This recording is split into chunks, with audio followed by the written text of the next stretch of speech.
जय हिंद दोस्तों, स्वागत है आपका हमारे इस यूट्यूब चैनल आई सक्सीड में।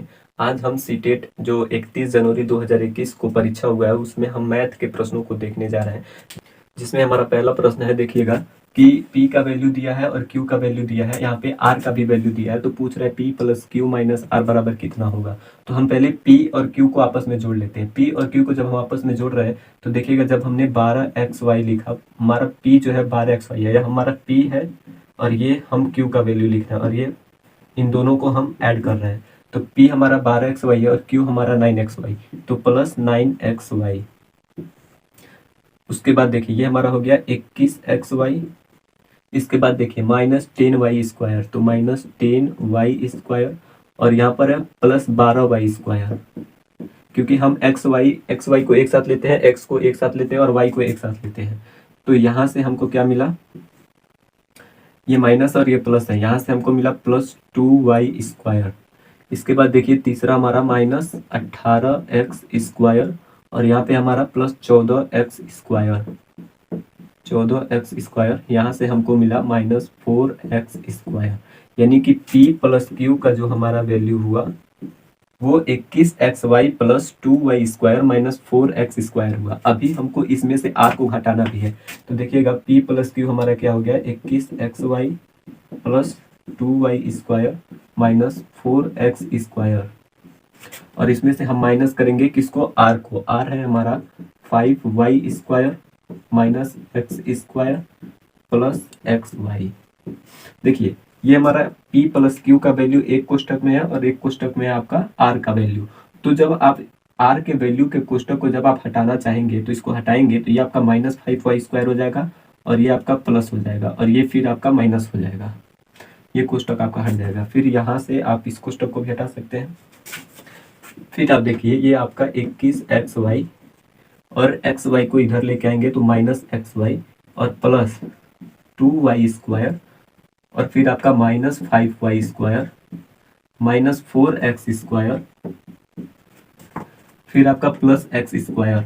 तो ये जो वैल्यू आपका निकल रहा है यहाँ से देखिएगा, P plus Q minus R बराबर 21 में से 21xy में से जब आप xy को घटाएंगे तो यहाँ पर आपको 20xy मिलेगा, प्लस 2y स्क्वायर में से माइनस 5y स्क्वायर जब आप घटाएंगे तो यहाँ से माइनस 3y स्क्वायर मिलेगा, माइनस 4x स्क्वायर में से जब आप x स्क्वायर को जोड़ेंगे तो आपको माइनस में वैल्यू मिलेगा 3x स्क्वायर। देखिए ऑप्शन में हमारा था 20xy और माइनस 3x स्क्वायर पहले है, फिर माइनस 3y स्क्वायर, ये हमारा सही था। ऑप्शन 3 इस प्रश्न के लिए हमारा सही था। इसके बाद का प्रश्न हमारा देखिएगा, कह रहा है कि यदि x पर 4 प्लस 1/x पर 4 बराबर 322 और यहाँ पर x बराबर नहीं है 0 के, तो x माइनस 1/x बराबर क्या होगा, ये हमको वैल्यू ज्ञात करना था। तो देखिएगा कि मैं कुछ फार्मूला आपको इसके लिए बताना चाहता हूँ। वो फार्मूला हमारा जैसे ऐसे है, यदि a plus 1/a is equal to k, तो a का स्क्वायर प्लस 1/a का स्क्वायर जो होगा वो k का स्क्वायर माइनस 2 होगा। ठीक है, ये a हो b हो, ये तो मतलब एक मान रख रहे हैं, ये x पर भी अप्लाई हो सकता है। इसी तरह अगर मान लीजिए x माइनस 1/x दिया हो और इसका मान k दिया है, तो ये x square plus 1/x square बराबर k स्क्वायर प्लस 2 के बराबर होगा। यहाँ पर जब आप प्लस से प्लस में आ रहे हैं तो k का स्क्वायर माइनस 2 कर रहे हैं, लेकिन माइनस से प्लस में आ रहे हैं तो k का स्क्वायर प्लस 2 कर रहे हैं, इसको विशेष ध्यान दीजिएगा। इसके बाद देखिएगा हमारा क्वेश्चन है कि x पर 4 प्लस 1/x पर 4 इज इक्वल टू 322। तो अगर मान लीजिए हम एक को x स्क्वायर को a मान लें, यानी कि इसमें से x स्क्वायर लेके हम एक वैल्यू मान लें, तो ये हमारा x स्क्वायर का स्क्वायर, क्योंकि 2 दूना 4 कोई वैल्यू बदलेगा नहीं, प्लस 1/x स्क्वायर का स्क्वायर बराबर 322 और x स्क्वायर बराबर हमारा a होगा, तो a का स्क्वायर प्लस 1/a का स्क्वायर बराबर 322। अब देखिए यहाँ पे देखिए a का स्क्वायर प्लस 1/a का स्क्वायर बराबर k का स्क्वायर माइनस 2, ये और ये चीज देखिए, अगर हम ये से ये आपका कैंसिल हो तो k का स्क्वायर माइनस 2 बराबर 322 हो जाएगा। तो यहाँ से k का square minus 2 is equal to 322 हो गया। यानी कि k का स्क्वायर जो हो गया आपका वो 324 हो गया, और यहाँ से k जो आपका निकला वो 18 हो गया। k बराबर आपका हो गया 18। देखिए ये आपका हो गया 18, लेकिन मैंने क्या कहा था, a बराबर एक्स स्क्वायर, यानी कि a का वैल्यू अगर हम यहाँ पे रखते हैं तो ये आपका एक्स स्क्वायर प्लस 1/x² बराबर 18, क्योंकि हमने कहा था ना a का वैल्यू हमने एक्स स्क्वायर को a लिया था और a का वैल्यू हमारा एक्स स्क्वायर है, तो हमको a square plus 1/a square है, और हमको a प्लस 1/a अगर 18 मिला है तो a का वैल्यू हम पुट करेंगे, तो a का वैल्यू एक्स स्क्वायर है, तो एक्स स्क्वायर प्लस 1/x² बराबर 18 हो गया। ठीक है, अब इसी तरह हम दूसरे फार्मूले पर आते हैं। ये हमारा x इस वाले फार्मूले पर आप आ जाइए। तो यहाँ पर जब एक्स स्क्वायर प्लस 1/x² बराबर 18 दिया है तो आप पा रहे हैं कि एक्स स्क्वायर प्लस 1/x² बराबर k का स्क्वायर प्लस 2, तो एक्स स्क्वायर प्लस 1/x² से x square plus 1/x² cut गया, तो यहाँ से आपका k का square plus 2 is equal to 18 हो गया, और k का स्क्वायर इज इक्वल टू 16 हो गया, और k बराबर हो गया आपका 4। तो ये जो 4 निकला ये इस x का निकला, यानी कि x माइनस 1/x बराबर k, तो k बराबर 4, और हमको वैल्यू निकालना था x माइनस 1/x बराबर क्या, तो क्या बराबर हो गया हमारा 4। तो ये हमारा दूसरा प्रश्न था जिसका आंसर था 4, और इसमें ऑप्शन 1 सही था। चलिए इसी तरह हम इसके आगे का प्रश्न को देखते हैं। देखिए हमारा अगला प्रश्न कह रहा है कि त्रिभुज ए बी सी और डी त्रिभुज डी ई एफ में ए बी बराबर ई एफ के है, बी सी बराबर डी ई के है, और सी ए बराबर एफ डी के है, तो निम्नलिखित यानी कि ऑप्शन में से कौन सा सही है। इसमें ऑप्शन नंबर 1 आपका सही था। पहले आप त्रिभुज बना लीजिए। देखिए आपका पहले त्रिभुज ए बी सी, ये आपका ए बी और सी, ए बी बराबर ई एफ। देखिए यहाँ पर आपका ई एफ, लेकिन आपको ये नहीं पता है कि ई यहाँ पर होगा कि ई यहाँ पर होगा, यफ यहाँ पर होगा या यफ यहाँ पर होगा, क्योंकि ए बी अभी ए बी बराबर ई एफ का मतलब ये हो गया कि ए बी जो है वो ई एफ के बराबर है, का मतलब अगर ए बी आपका 8 है तो ई एफ भी आपका 8 होगा। बी सी अगर आपका 4 है तो डी ई आपका 4 होगा। ये सिर्फ वैल्यू को बराबर करता है। तो ए बी बराबर जितना भी हो, अगर एक्स है तो ई एफ भी आपका एक्स होगा, या तो ई यहाँ पर होगा या ई यहाँ पर होगा, या फिर यहाँ पर यफ होगा, या फिर यहाँ पर यफ होगा। अब आगे के स्टेप जब हम जा रहे हैं तो कह रहा है ए बी जो है ई एफ के बराबर है। ए बी अगर आपका एक्स है तो ई एफ भी आपका एक्स है। फिर आपका कह रहा है बी सी जो है डी ई के बराबर है, तो बी सी तो डी ई, अगर हम यहाँ पर एक बिंदु हम डी ले रहे हैं तो डी अगर आप ई यहाँ पर ले रहे हैं तो ये आपका डी ई यहाँ पर जाएगा, जबकि हमको बी सी ये वाली रेखा को बराबर करना है। तो देखिए डी ई यानी कि हमारा कंफर्म हो गया कि ई हमारा यहाँ पर रहेगा और एफ हमारा यहाँ पर रहेगा, तो ये हमारा एफ हो गया। अब कह रहा है सी ए एफ डी के बराबर है, तो अगर हमारा बी सी वाई है तो डी एफ वाई है, और हमारा कह रहा है सी ए एफ डी के बराबर है, तो सी ए और एफ डी ये बराबर है, ये जेड है और ये जेड है। तो इसमें सर्वांगसम क्या होना चाहिए था, देखिएगा ए बी सी, जिधर से भी आप चलिए, अगर आप ए बी सी चल रहे हैं तो ये किसके लिए होगा, एफ ई डी के लिए होगा। अगर यही आप ई डी एफ कर दे तो ये गलत हो जाएगा, क्यों, क्योंकि जिधर से आप चल रहे हैं उधर की तरफ ही जाना होता है। तो A B C F E D, तो इसमें ऑप्शन नंबर आपका 1 सही था। इसके बाद का प्रश्न देखिएगा, हमारा कह रहा है कि देखिए कह रहा है कि निम्नलिखित में से कौन सी एक समकोण त्रिभुज की भुजाएं हो सकती हैं। तो समकोण त्रिभुज देखिए आपका कैसा होता है। पहले तो समकोण त्रिभुज आप देख लीजिए, आपका ये होता है जिसमें एक कोण आपका 90 डिग्री हो, ये 90, ये आपका आधार, और ये आपका लंब, और ये आपका कर्ण। देखिए अभी पाइथागोरस प्रमेय क्या होता है आपका,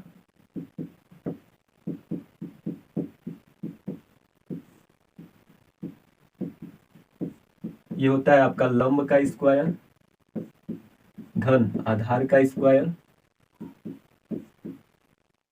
बराबर कर्ण का स्क्वायर।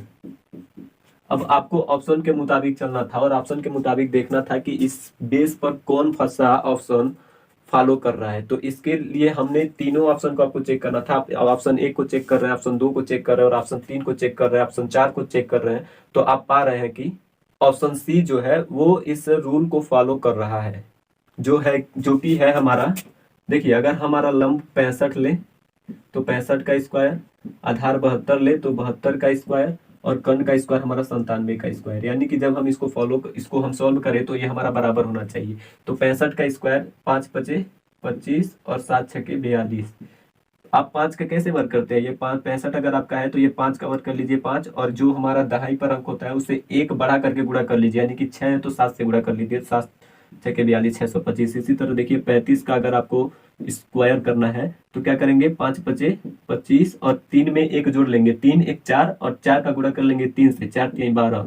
ऐसे ही आपका 5 का वर्ग निकालते रहते हैं।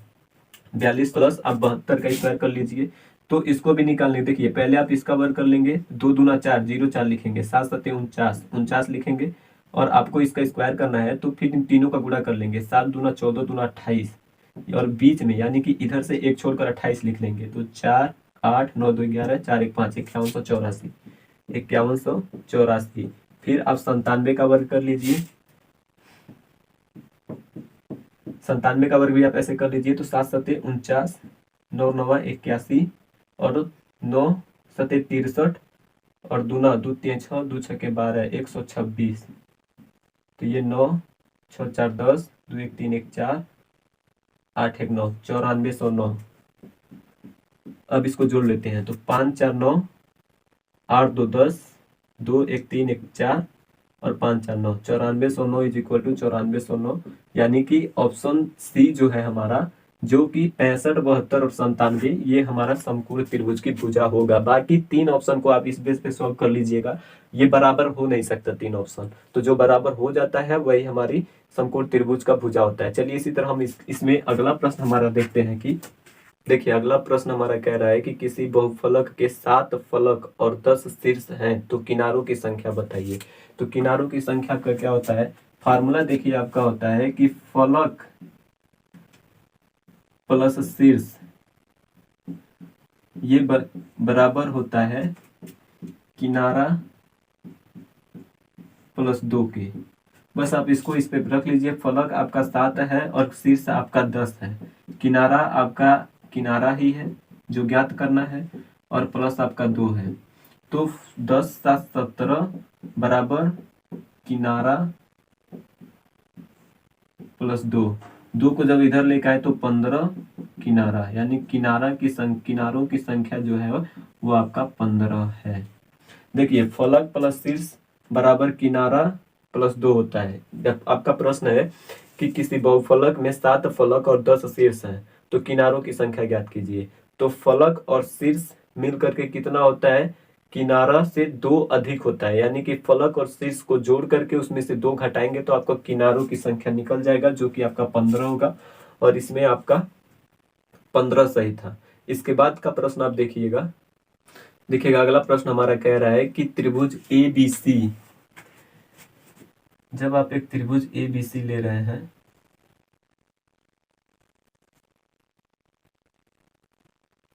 ABC ये आपका A B और C, कह रहा है कि एक त्रिभुज ABC है, और अगर हम AB को E तक बढ़ाएं, जब हम AB को E तक बढ़ा रहे हैं, ये हमारा E, और CA को D तक बढ़ाएं, ये हमारा D, तो इसमें आपका कोण दे रहा है कि BAD 125 अंश, BAD यानी कि ये वाला जो कोण आपका हो रहा है वो 125 अंश हो रहा है।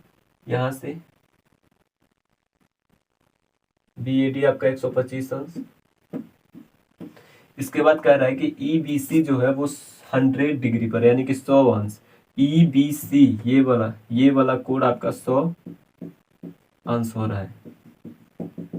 तो ऑप्शन में से निम्नलिखित ऑप्शन में से, मतलब निम्नलिखित में से कौन सा सही है, ये चीज देखिएगा। तो आपका जो सही है वो आपका ऑप्शन बी है। कैसे, इसको मैं आपको प्रूव करता हूँ। चलिए हम पहले नीचे से देखते हैं। तो त्रिभुज ABC समद्विबाहु त्रिभुज है।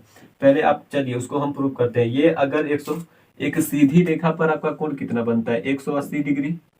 ठीक है, अगर मैं कहूं कि ये कोण आपका 125 है तो बाकी ये कोण आपका कितना हो जाएगा, 55 डिग्री हो जाएगा। तो ये एक सीधी रेखा है, D से C तक एक सीधी रेखा है, और इस पर जो कोण बन रहा है 125 डिग्री, तो ये आपका 55 डिग्री। यहाँ पर देखिए ये आपका 100 डिग्री है तो ये आपका 80 डिग्री। अच्छा, एक त्रिभुज के अंतःकोण का योगफल कितना होता है? 180 डिग्री होता है। ठीक है, अब जब जब आपको दो कोण पता हो और एक कोण ज्ञात करना हो तो दोनों कोणों को जोड़ करके 180 में से घटाएंगे तो हमें ये कोण प्राप्त हो जाएगा। तो 8 5 13 135 घटा लेंगे, ये आपका 45, तो ये कोण आपका 45 हो गया। देखिए अब कह रहा है कि त्रिभुज ए बी सी समद्विबाहु त्रिभुज है। तो एक बार बताइए, जब समद्विबाहु त्रिभुज कब होता है? जब एक त्रिभुज के दो भुजाएं बराबर हों। जब त्रिभुज के दो भुजाएं बराबर होती हैं तो वो समद्विबाहु त्रिभुज होती हैं। और जब दो भुजाएं बराबर होती हैं तो उसके दो कोण भी बराबर होते हैं। अब यहाँ पर जो तीन कोण यहाँ पर दिया हुआ है ए बी सी में, तो ये 55 है, 80 और 45 है। तीनों कोण विषम है, यानी कि कोई ऐसा कोण नहीं है जो एक दूसरे से बराबर हो। तो ये आपका फार्मूला फेल हो गया। फिर आपका कह रहा है, देखिएगा कि कोण बी ए सी, कोण बी ए सी 55 डिग्री आपका दिया हुआ है। ठीक है, बी ए सी ये वाला हम देख रहे हैं 55 डिग्री बी ए सी। फिर कह रहा है कि कोण ए सी बी 45 डिग्री, माइनस किया है 45 डिग्री और आपको अंतर दे रहा है 20 डिग्री लेकिन हो रहा है 10 डिग्री, इसलिए ये वाला भी फेल हो रहा है। क्योंकि कह रहा है कि जब कोण बी ए सी में से एक कोण ए सी बी को घटाया जा रहा है तो 20 डिग्री प्राप्त हो रहा है, लेकिन हमको तो 10 डिग्री प्राप्त हो रहा है, इसलिए ये भी गलत हो गया। अब इसको चेक करते हैं। कोण ए बी सी हमारा 80 डिग्री। फिर हमारा कह रहा है कोण ए सी बी हमारा 45 डिग्री, माइनस 45, ये हमको मिला 35 डिग्री। तो ये हमारा फार्मूला फॉलो कर रहा है, इसलिए ऑप्शन बी हमारा इसके लिए सही था। देखिए इसके बाद का जो हमारा प्रश्न कह रहा है कि, देखिए हमारा अगला प्रश्न कह रहा है कि समलंब पी क्यू आर एस में पी क्यू समांतर एस आर है और इनका अनुपात 3:2 है। यदि समलंब का क्षेत्रफल 480 सेंटीमीटर स्क्वायर है और इन दोनों समांतर रेखाओं के बीच यानी कि पी क्यू और एस आर के बीच की जो दूरी है वो 12 सेंटीमीटर है, तो एस आर की लंबाई ज्ञात कीजिए। इसमें एस आर की लंबाई ज्ञात करनी थी। देखिएगा, जो हमारा एक समलंब है पी क्यू आर एस, ये हमारा पी क्यू है और ये हमारा एस आर है। ये एक समलंब है, पी क्यू समांतर एस आर के और इनके बीच की दूरी आपको 12 सेंटीमीटर दिया हुआ है और अनुपात आपका 3:2 था, यानी कि पी क्यू आपका 3 था क्योंकि बड़ी भुजा है और एस आर आपका 2x था। तो जब अनुपात दिया रहता है तो हम x को उसको x मान करके चलते हैं, 3x और 2x। अब इसका क्षेत्रफल जो दिया है, यानी कि ये समलंब चतुर्भुज का जो क्षेत्रफल होता है वो क्या होता है, इसको समझिएगा, 1/2 गुणे समांतर भुजाओं का योग।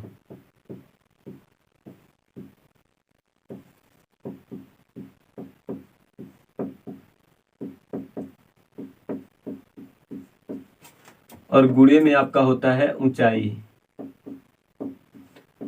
अब आपको समांतर चतुर्भुज का क्षेत्रफल आपको 480 दिया हुआ था, तो 480 इज इक्वल टू 1/2 और समांतर भुजाएं यानी कि जो समांतर भुजाएं हैं, देखिए पी क्यू और एस आर भुजाओं का योग यानी कि 3x + 2x और गुणे करेंगे ऊंचाई आपका 12 दिया हुआ था। अब इसको सोल्व कर लेते हैं, तो 480 और 2 को इस पर ट्रांसफर कर लेते हैं, तो गुणे 2 इज इक्वल टू ये 5x गुणे 12 और गुणे 12 करते हैं तो ये 60x। ठीक है, और 60 को अब इस पर 60x, तो ये 480 गुणे 2 इज इक्वल टू ये x और 60 को इसके नीचे ले लेते हैं, तो 0 से 0 कट गया और 6 8 48 कट गया, 8 दूना 16, यानी कि x का जो वैल्यू यहाँ से आया वो आपका 16 आया। लेकिन अभी हमारा आंसर नहीं है, पूछा है कि एस आर की लंबाई बताइए। देखिए पी क्यू की जो लंबाई होगी तो 16 दूना 32, 16 3 48 होगी और एस आर की जो लंबाई होगी 16 दूना 32 होगा। तो हमको एस आर की लंबाई ज्ञात करना था जो कि हमारा 32 होगा। देखिए अगला प्रश्न हमारा कह रहा है कि किसी घन का आयतन 2197 सेंटीमीटर क्यूब है, तो इसका पार्श्व पृष्ठीय क्षेत्रफल सेंटीमीटर स्क्वायर में क्या होगा। तो घन का आयतन क्या होता है, घन का आयतन देखिएगा, घन का आयतन जो होता है वो भुजा का क्यू होता है, भुजा का क्यूब होता है। और भुजा का क्यूब आपको दिया है 2197। तो यहां से आप भुजा ज्ञात कर सकते हैं। यहाँ से 2197 यानी कि 13 13 में 169, 13 में 2197। अब ये कैसे ज्ञात करते हैं, जब आपको वर्गमूल ज्ञात करना होता है तो आप प्रथम तीन संख्याओं पर एक रेखा बनाते हैं और 7 का क्यूब करते हैं। तो 7 सत्ते 49 सत्ते 343, 343 हो रहा है। तो इसमें इकाई का अंक हम लिख लेते हैं। अब इकाई का अंक हमारा 2 है। तो अब ऐसी संख्या का घन ज्ञात कीजिए जो 2 से कम हो, 2 से अधिक न जाए, या तो 2 हो जाए या तो 2 से कम ही रहे। तो हमने पाया 1। जब हमने 1 किया तो हमको 13 मिला। तो 13 का जब हम घन करेंगे तो हमको 2197 मिलेगा। तो यहाँ से हमको भुजा 13 मिल गया। भुजा हो गया आपका 13। तो देखिएगा घन का पृष्ठीय क्षेत्रफल कितना होता है। घन का पृष्ठीय क्षेत्रफल जो होता है आपका वो 6 गुणे भुजा का स्क्वायर होता है। तो यहाँ से 6 गुणे 13 का स्क्वायर, 13 13 में 169, और 6 9 54, 6 6 के 36, 5 41, और 6 कम 6 4 10, यानी कि 1014 जो आपका ऑप्शन में दिया था, इसका आंसर हो जाएगा। पहले हमने घन का आयतन दिया हुआ था तो घन के आयतन से हमने भुजा निकाला, भुजा हमारा 13 आया। उसके बाद घन का पृष्ठीय क्षेत्रफल निकाला, घन का पृष्ठीय क्षेत्रफल होता है 6 गुणे भुजा का स्क्वायर। तो हमने 13 13 में 169, 169 का गुणा 6 में किया, जो कि हमारा हुआ 1014। ये हमारा आंसर था। चलिए इसके बाद के प्रश्न को हम देखते हैं।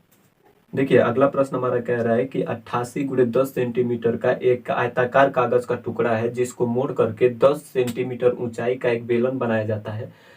तो इसमें आप बेलन की धारिता ज्ञात करनी थी। तो देखिएगा, पहले एक हमारा आयताकार कागज है जिसकी लंबाई 88 है और चौड़ाई 10 है सेंटीमीटर।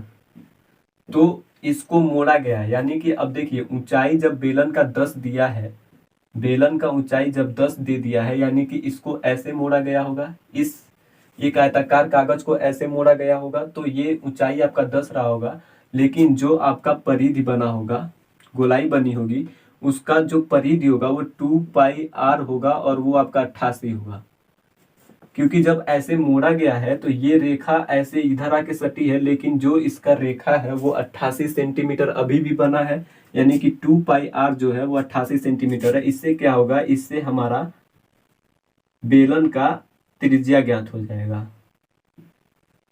देखिए ये हमारा बेलन है, ऊंचाई 10 सेंटीमीटर दिया हुआ है, और यहाँ से हम r ज्ञात कर रहे हैं। तो 88 और पाई का 22/7, और 7 हमारा ऊपर हो जाएगा, और ये गुणे 2, 22 दूना 44 दूना 88, 2 बार में, और r हमारा हो गया 14। यहाँ से r हमको 14 निकल गया। ये त्रिज्या हमारा 14, ये हमारा बेलन है। अब बेलन की धारिता ज्ञात करना है। बेलन की धारिता ज्ञात करने के लिए हमको ऊंचाई चाहिए और त्रिज्या चाहिए, क्योंकि बेलन की धारिता हमारा पाई r स्क्वायर एच। तो अब इस पर हम वैल्यू को पुट करते हैं। ये हमारा पाई r स्क्वायर एच, पाई हमारा 22/7 और r हमारा 14 गुणे 14 और h हमारा 10। तो 7 से 2 गया 14, 14 दूना 28, और 28 गुणे 22 गुणे 10। तो 22 गुणे 28 कर लेते हैं। 28 दूना 56 और 28 दूना 56, 6 5 1 6, 6 और 6 5 11, 5 1 6, 616, और 616, और ये दहा में 6160, 6160। लेकिन हमको लीटर में पूछ रहा है, इसलिए हमारा 1000 से भाग दे देंगे। तो 6.160, जबकि ऑप्शन में हमारा 6.16 दिया था। ये हमारा आंसर होगा। देखिए हमें कागज का एक टुकड़ा दिया हुआ था जो 88 सेंटीमीटर लंबा और 10 सेंटीमीटर चौड़ा था। इसको मोड़ करके हमने एक बेलन बनाया था। वो बेलन जो 10 सेंटीमीटर ऊंचा का था। तो जब हमने इसको मोड़ा तो जो हमने इसको इसकी चौड़ाई के थ्रू मोड़ा था, तो हमारा जो परिधि निकला बेलन का वो 88 सेंटीमीटर का निकला। तो 2πr 88 होगा। यहाँ से हमने r का वैल्यू निकाल लिया 14, क्योंकि हमको जो बेलन का धारिता ज्ञात करना था उसके लिए हमको बेलन का आयतन लेना था, और बेलन का आयतन हमारा होता है पाई r स्क्वायर एच। तो पाई का वैल्यू रखा हमने, आर का वैल्यू रखा, फिर एच का वैल्यू रखा, उसको सॉल्व किया तो 6160। चूंकि हमको लीटर में निकालना था इसलिए हमने 1000 से भाग दिया तो 6.16 हमारा आंसर हुआ। चलिए इसके बाद का प्रश्न हम देखते हैं। हमारा प्रश्न कह रहा है कि, तो हमारा प्रश्न ये कह रहा है कि 5, 10, 3, 6, 4, 8, 9, 3, 15, 2, 9, 4, 19, 11, 4। इसका हमको परिसर ज्ञात करना था। बहुलक माध्यक का माध्य पूछ रखा था, हमको परिसर ज्ञात नहीं करना था, यानी कि इन तीनों को ज्ञात करके इसका माध्य ज्ञात कर लेना था। तो देखिएगा, पहले हम बहुलक लेते हैं। किसी भी चीज को सॉल्व करने से पहले हम इसको छोटे से बड़े के क्रम में लिख लेते हैं। तो सबसे छोटा संख्या हमारा 2, तो हमने लिखा 2। 2 के बाद हम आगे बढ़े तो 3, और 3 हमारा 2 बारी है, तो 3 और फिर 3। इसके बाद 3 के बाद हमारा 4 आया, 4 हमारा 3 बारी है, तो 4, 4 और 4। फिर हम 5 की तरफ बढ़े तो 5 हमारा 1 बारी है, फिर 6 हमारा 1 बारी है, फिर हमारा 7 नहीं दिया है, फिर 8 1 बारी है, फिर 9 2 बारी है, फिर 10 1 बारी है, फिर 11 1 बारी है, 12 नहीं दिया है, 15 दिया है, फिर 19 दिया है। 3 3 6 3 9 3 12 3 15, 3 3 6 3 9 3 12 3 15। देखिए अब हमको निकालना है बहुलक। बहुलक हमारा क्या होता है कि जब किसी आंकड़े में जब वो संख्या जो ज्यादा बार हो, यानी कि रिपीटेड हो, जो सर्वाधिक बार प्रयोग किया गया संख्या होता है, वही हमारा बहुलक होता है। तो इसमें देखिए 3 हमने 2 बार प्रयोग किया है, 4 हमने 3 बार प्रयोग किया है, 9 हमने 2 बार किया, यानी कि सर्वाधिक बार जो हमने प्रयोग किया है वो हमारा 4 है। तो ये 4 हमारा हो गया बहुलक। तो यहाँ से बहुलक जो हमको मिल गया वो हमारा 4 हो गया, बहुलक हमारा 4 हो गया। देखिए इसके बाद हम परिसर ज्ञात कर लेते हैं। पहले परिसर हमारा क्या होता है, देखिए परिसर होता है हमारा आंकड़े में सबसे बड़ी संख्या, सबसे बड़ी संख्या माइनस सबसे छोटी संख्या।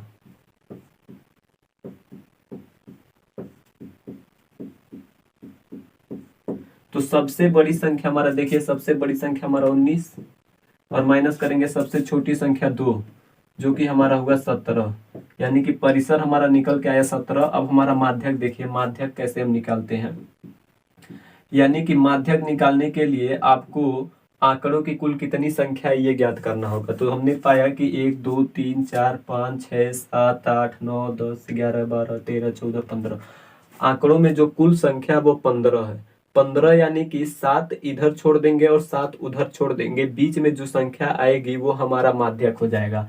तो 1 2 3 4 5 6 7 और ये 8वां देखिए, फिर 1 2 3 4 5 6 7, तो माध्यक हमारा 6 हो जाएगा। ये ज्ञात कैसे करते हैं देखिएगा, अगर हमारा आंकड़ों की संख्या विषम होता है तो n+1/2 कर लेते हैं, यानी कि आंकड़ों की संख्या 15 + 1/2 बराबर 8वां पद।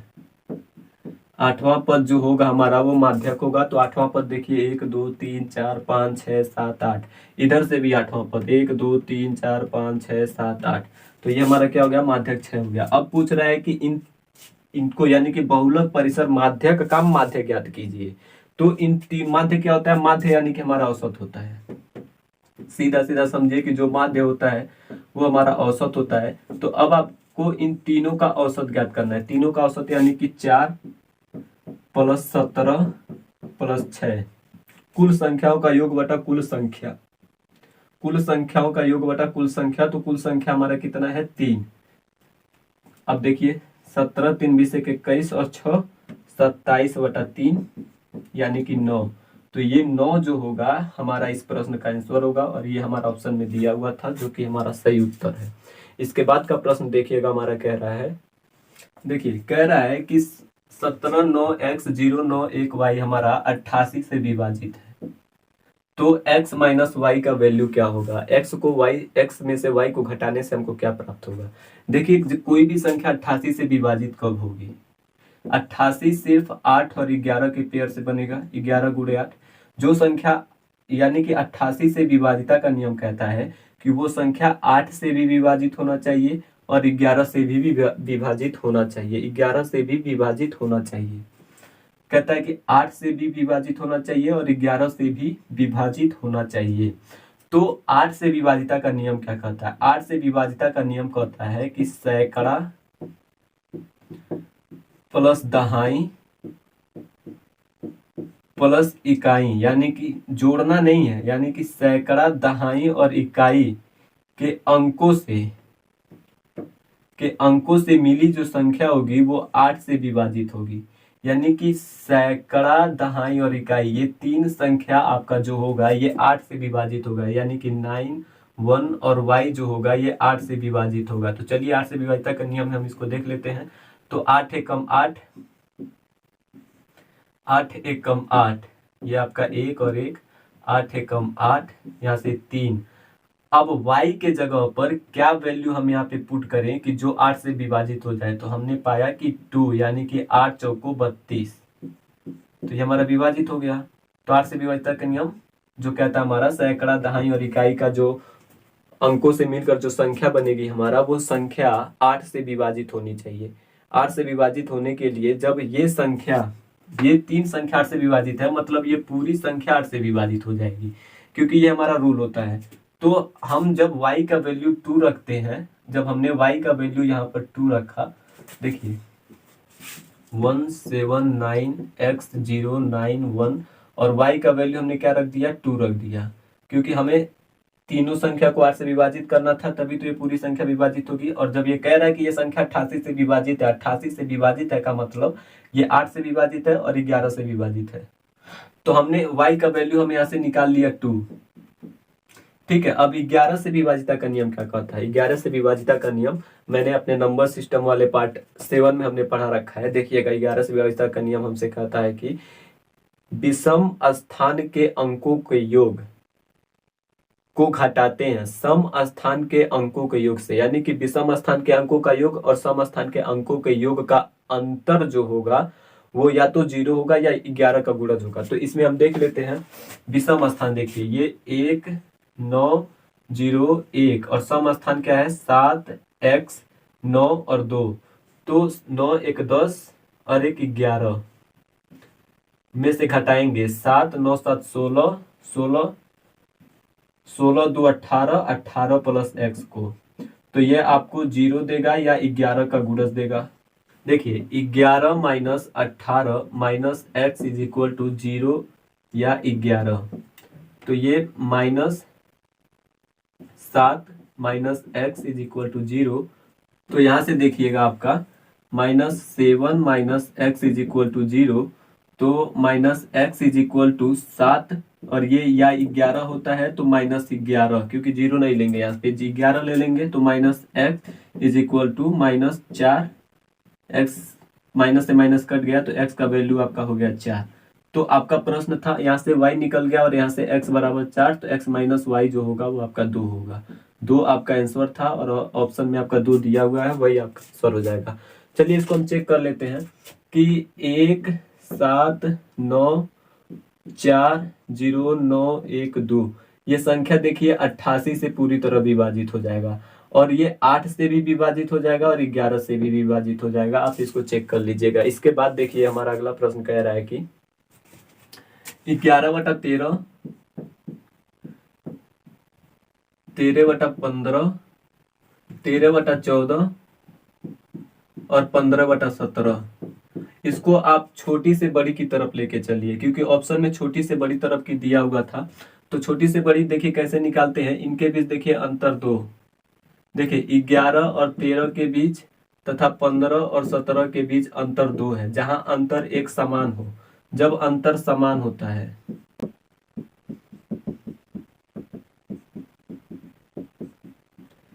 जब अंतर समान होता है तो हम क्या करते हैं, देखिए यहाँ पे अंतर समान है, 11 और 13 के बीच अंतर 2 है, 15 और 17 के बीच अंतर 2 है। जब अंतर समान होता है तो जिसका अंश छोटा होता है वो आपका छोटा भिन्न होता है और जिसका अंश बड़ा होता है वो आपका बड़ा भिन्न होता है। तो इन दोनों में आपको पता चल गया कि छोटा कौन है बड़ा कौन है। तो अभी बड़ा से हम बड़ा निकाल लेते हैं, यानी कि 15/17 आपका बड़ा भिन्न है। तो अब हम 13/14 देख लेते हैं कि इसमें कौन बड़ा है, 15/17 बड़ा है या 13/14 बड़ा है। तो हम क्या करते हैं, इसका तिरछा गुणा कर लेते हैं। तो 15 चौको 60 और 15 कम 15 6 21 210 और 17 दूना 34 17 51 का 1 17 कम 17 और 5 23 17 5 22। तो ये 210 है, 221 है, यानी कि ये देखिए ये वाला 13/14 बड़ा है, 15/17 छोटा है। तो अगर मैं छोटा लिखूं तो 11/13 छोटा है, उसके बाद 15/17 छोटा है, उसके बाद 13/14 छोटा है। तो छोटा का हम ऐसे कर देते हैं, ये हमारा आंसर था। चलिए इसके बाद का अगला प्रश्न हम देखते हैं कि देखिए अगले प्रश्न में हमको के का वैल्यू निकालना था। तो देखिएगा हमारा के का वैल्यू कैसे निकालना था। प्रथम जो 3 संख्या हमारी दी गई थी उसका जोड़ करना था, यानी कि अगर हम यहाँ पे 0 ले ले तो ये 9 5 14 को 4 5 3 8 और 1 हासिल 9 7 1 8 1 9 और ये था हमारा 2, यानी कि 2.994। फिर हमको यहाँ से गुणा करना था। देखिए दशमलव गुणनखंड में हम क्या करते हैं कि पहले हम इसका सीधा सीधा गुणा कर लेते हैं। तो 11 एकम 11, चूंकि 11 एकम 11 को हम 1 लिखेंगे, इसके बाद हासिल हमारा 1 रह जाता है, चूंकि यहाँ पर 0 इसलिए हम उस 1 को जोड़ लेते हैं। फिर 11 सुनिए 0 और फिर 11 एकम 11, उसके बाद देखिए 1 2 3 1 2 3 अंक के बाद दशमलव है, 1 अंक के बाद दशमलव है, यानी कि 4 अंक के बाद दशमलव लगाते हैं। तो 1 2 3 4 यहाँ पे हमारा हो जाएगा दशमलव और बराबर 2 माइनस के है। तो पहले हम इसको इसमें से इसको घटा लेते हैं। तो 2.994 में से हम 1.1011 को घटाते हैं। अगर इसको घटाना है तो यहाँ पर हम 0 लिख सकते हैं। तो ये 10 में से 1 गया तो 9, 3 में से 1 गया तो 2 और 9 में से 0 गया तो 9, 9 में से 1 गया तो 8 और 2 में से 1 गया तो 1, यानी कि 1.8929 बराबर हमारा होगा 2 माइनस के। चलिए अब 2 को हम इस साइड लेके आते हैं। तो ये 1.8929 minus 2 is equal to minus K, यानी कि जब 2 में से इसको घटाएंगे, यानी छोटी संख्या 1.8 अभी हमारा 2 से छोटा है, तो 1.8 में से जब 2 को घटाएंगे तो हमको माइनस मिलेगा, माइनस में संख्या मिलेगी, क्योंकि छोटी संख्या से बड़ी संख्या घटाने पे हमको माइनस मिलेगा। तो देखिएगा 2 में से जब हम 0 0 0 हम लिख सकते हैं, तो 1.8929 को घटाएंगे तो ये आपका 10 में से 9 गया तो 9 1, 10 में से 9 गया तो 1 और 9 में से 2 गया तो 7, 9 में से 9 गया तो 0 और 9 में से 8 गया तो 1। तो ये पॉइंट, तो ये 107 के, यानी देखिए जब हमने इस 3 संख्याओं को जोड़ दिया था, फिर इसमें से हमको 1.001 गुणे 1.1 को घटाना था। तो हमने जोड़ा और इसमें से इसको घटाया तो हमको 1.892 मिला, जो कि हमारा बराबर था 2 माइनस के। तो हमने जब हम 2 को इस पर लेके आए तो हमने 2 में से इसको घटाया तो हमको मिला 0.1071, जो कि हमारा माइनस में होगा, क्योंकि हम छोटी संख्या में से बड़ी संख्या को घटा रहे हैं। तो ये हमारा माइनस में हो जाएगा, बराबर होगा हमारा माइनस के। 2 को तो हम इस पर ट्रांसफर कर चुके हैं, तो माइनस से माइनस कैंसिल और के बराबर हमारा हो जाएगा 0.1071। ये हमारा आंसर था। इसके बाद का प्रश्न देखिएगा हमारा कह रहा है कि 5x - 7/3 + 2 बराबर है 4x - 3/4 + 4x के। तो 8x + 5 का वैल्यू ज्ञात करना था। तो इसका आंसर देखिएगा आपका होगा 6, जो कि ऑप्शन आपका डी था, यानी कि चौथा ऑप्शन इसमें आपका सही था। देखिएगा कैसे, तो पहले हम 3 को इसमें गुणा कर लेते हैं। तो 3 दूना 6, तो ये आपका हो जाएगा 5x - 7 + 6 वटा में 3 हो जाएगा, बराबर है। तो 4 चौका 16, यानी कि 4x - 3 और प्लस 16x वटा 4। इसका तिरछा गुणा कर लेते हैं हम बराबर करने के लिए। पहले हम इसको और सॉल्व कर लेते हैं। तो ये आपका 5x और -7 + 6, यानी कि -1 वटे में 3 इज इक्वल टू हो जाएगा 4x और 16x, ये आपका 20x - 3 वटा 4। तिरछा गुणा कर लीजिए यहाँ से आप। तो ये 4 × 25 20x - 4 is equal to 20 × 60x - 9। तो 20 को आप उस पर लेके जाइए, जैसे कि 9 को इस पर लेके आए, तो ये -4 और पर -9 को इस पार लेके आए तो +9, और ये 6x, और जब 20x को उस पार लेके गए तो -20x। देखिए ये आपका +5 हो जाएगा इज इक्वल टू ये आपका 14x हो जाएगा, यानी कि x इज इक्वल टू जो होगा वो आपका 5/14 होगा, जो कि आपका 1/8 होगा। यहाँ से x का वैल्यू आपको 1/8 प्राप्त हो गया। अब आपको 8x + 5 ज्ञात करना था। तो देखिए 8 गुणे 1/8 + 5, तो 8 से 8 कैंसिल, यानी कि 1 + 5 = 6। यहाँ से 6 आपका आंसर था। चलिए इसके बाद के प्रश्न को हम देखते हैं। हमारा प्रश्न कह रहा है कि देखिए हमारा प्रश्न कह रहा है कि दो संख्याएं 3 संबंधे 5 के अनुपात में है। जब इसमें 12 जोड़ा जाता है तो यह 5 संबंधे 7 के अनुपात में हो जाता है। तो संख्या में से तो दोनों संख्याओं का योग ज्ञात कीजिए।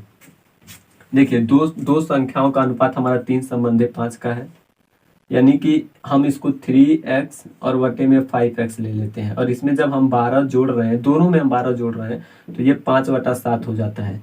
देखिए अब करते क्या है, आप ऐसे समझिए, हम दोनों में 12 जोड़ रहे हैं, यानी कि 3x + 12 और 5x + 12, तो ये हमारा 5 संबंधे 7 के अनुपात में हो जा रहा है।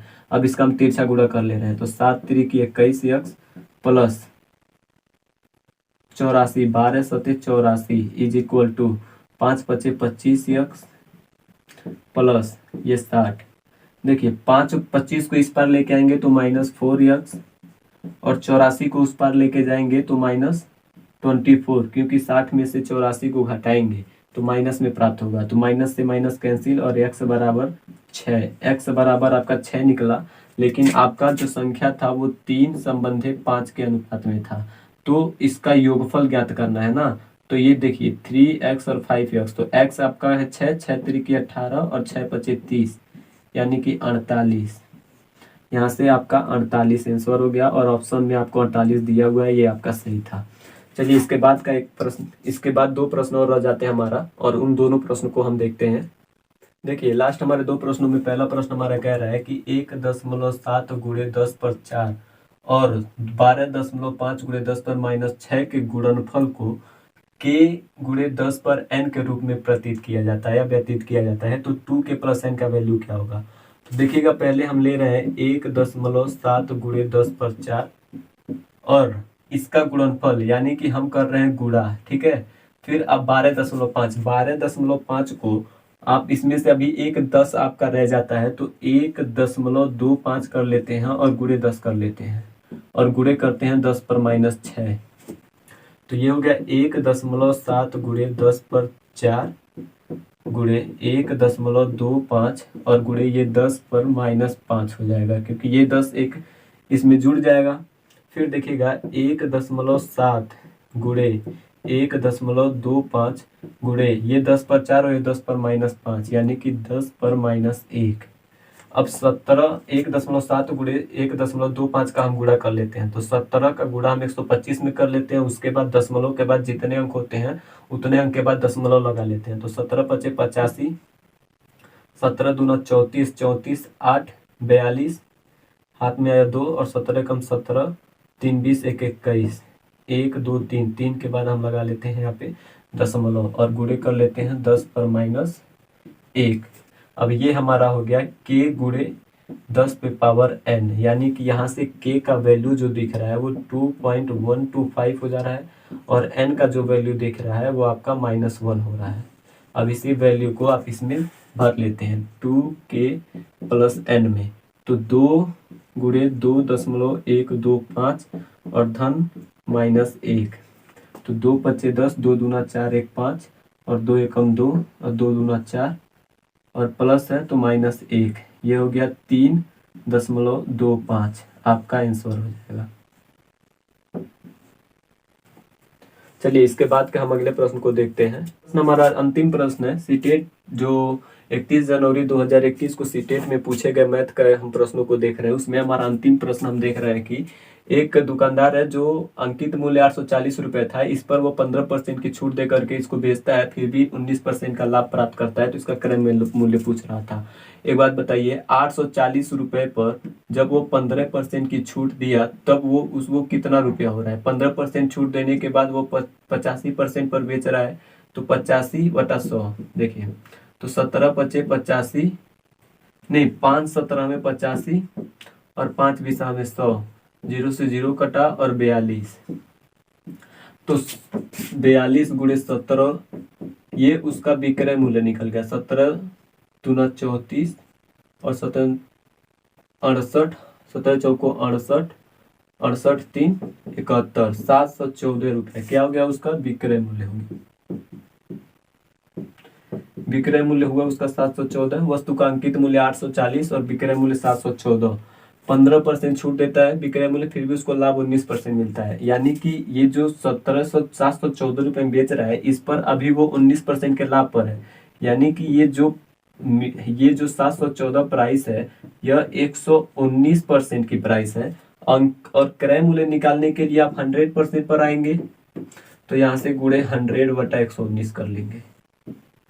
तो देखिए 119 छके 714, यानी कि 600 आपका इसका क्रय मूल्य था, 600 आपको ऑप्शन में दिया हुआ है, यही हमारा सही आंसर था। तो ये आज का जो वीडियो था थोड़ा लंबा गया है, क्योंकि प्रश्नों की संख्या ज़्यादा थी और हम इसको पूरे डिटेल में समझ भी रहे थे।